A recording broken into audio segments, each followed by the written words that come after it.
सत श्री अकाल, welcome to mini blog. I hope आप सब ठीक ठाक हो गए गाइस, आपकी दुआ से हम भी ठीक है। नवे साल की हमारी तरफ से आपको मुबारक हो।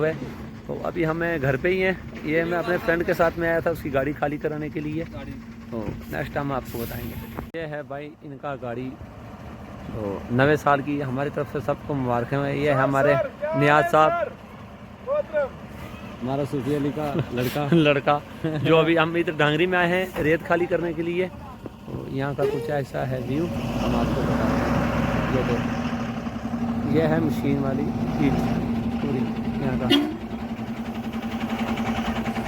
ये देखो इनका गाड़ी, ये अभी रेत लगे हैं खाली करके हम वापस जाएंगे अभी, क्योंकि जब गाड़ी मेरा वाला तो अभी आया नहीं है, रास्ते में ही है, क्योंकि रास्ता ही पूरा बंद है। जाएगा कहाँ पे? वो वहीं रास्ते में खड़ा है, देखो कब तक फिर होएगा।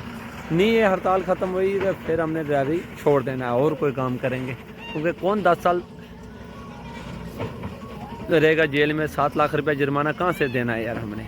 इतना कोई थोड़ी ड्राइवरी, इतना सैलरी कितनी है? 10,000 या 15,000 ही है।